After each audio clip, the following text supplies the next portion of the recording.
Hello everybody, I am going to give this a try to see if it's helpful in having a video that you guys can watch before you go to do labs. So this one will specifically be for our nutrition lab where we're going to go practice making eggs. So some of you are going to be great at this, better than I am at cooking eggs, I'm sure.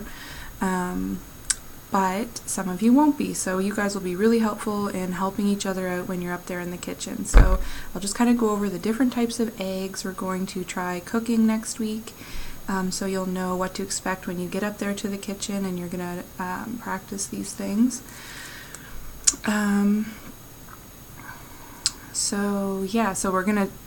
Eggs are really popular when you're in home care and in facilities. It's what people often want to eat or have as part of their breakfast. It's a good source of protein. There's some cholesterol, but there's also some good cholesterol in there too. Usually the benefit of having that protein with an egg outweighs any of the cholesterol issues. But of course you're going to have to look at your care plan, make sure that people can have these things before you're cooking it for them. So to start off, we're going to try out a fried egg. So preheating your pan, and your egg can be broken into a separate dish, or you can break it right into the pan, but the benefit of breaking it into a separate dish is that you can gently kind of slide it into the pan rather than dropping it in. If you're using a good nonstick pan, then you don't have to worry about extra oils or butters. If someone doesn't have a nonstick pan, you might have to add a little bit of butter, margarine, or some kind of oil to just keep it from sticking too bad down there. So you need that frying pan, you need some kind of device for flipping things. If it's non-stick, you're not going to want to use a metal utensil. Hopefully plastic is what you have. So when you put it in the pan, leave it there until kind of the white is no longer translucent. So that's when you're going to want to flip it. Some people might request that they have the yolk broken, so you would do that at that time and kind of mix it throughout the top of the egg. Some people like the yolk to remain intact if possible, so the goal is to keep it that way until the white is no longer translucent, and then you would flip it over. So you can kind of play with how long that takes to cook it all the way through, if someone likes it well done, or if someone likes the yolk to be a little bit runny in the middle. So play with how much time that takes to do each one. So scrambled, so you're not going to want again, use a frying pan, not too hot. You can add a couple of tablespoons, 2 or 3 of milk, cream. Some people use water, but milk will make it a bit fluffier if you like fluffier milk and if you don't have intolerance to regular dairy products. You can add, when you're mixing the eggs prior to putting them in the frying pan, you can add a little bit of salt, pepper, any kind of seasoning you want. Some people will use chives or bacon bits maybe. So mix that all up prior to putting it in the pan.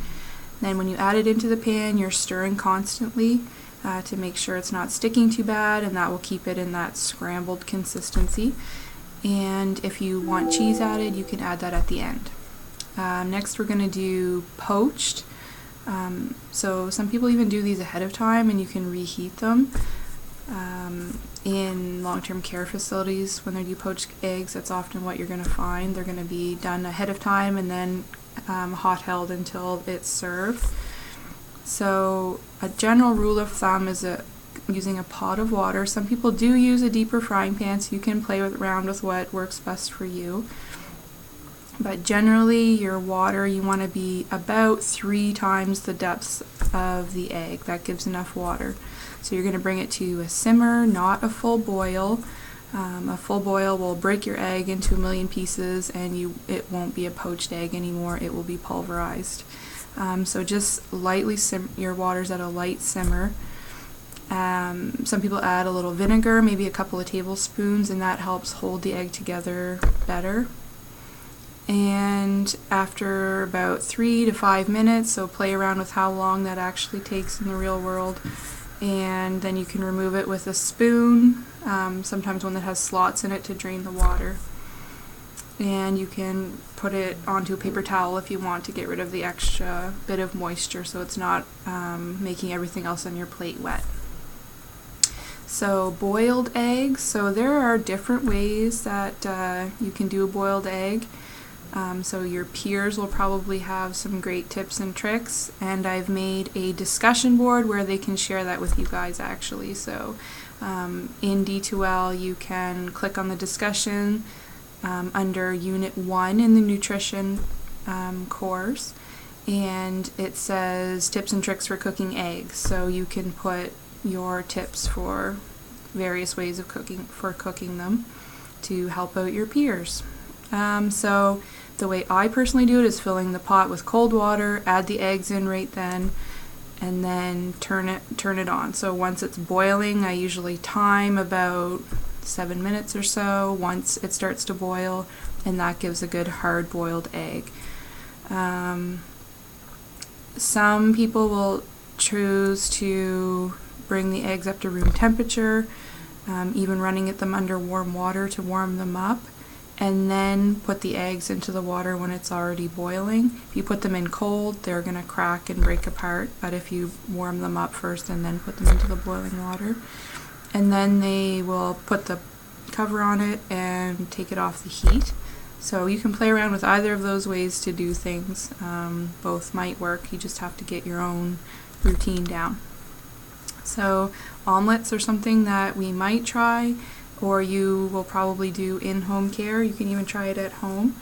So it's kind of similar to making scrambled eggs, so putting the eggs together, mixing them up. Usually you would use a little water instead of milk because it makes the eggs less fluffy. For an omelet you don't necessarily want really fluffy eggs. So you would mix them up, put them into your nonstick pan, or if it's not nonstick you'd have to use a little more oil, and cook on that side. If you're using toppings, you would cook those before you even cook your eggs. So if you want to cook onions or mushrooms, you'd cook those separately. So you lift the side as it's cooking, you put your egg in the bottom of the pan, you let it cook until it starts to maybe even bubble a little bit on top. You can even lift the edge to see if it's cooked some underneath. And then you would flip it over. You can put your toppings in the middle, and then make it into the omelet shape once the other side is cooked. And cheese you would generally put on last if you're putting it over top so that it doesn't burn. So you just want it to be melted. French toast is something else we'll do, and we'll probably do that in the breakfast unit, so that's also going to include eggs, of course, but we'll give that a try maybe in the next lab.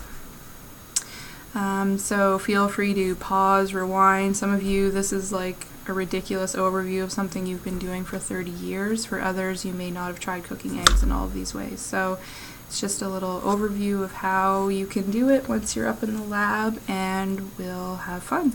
I'll talk to you later.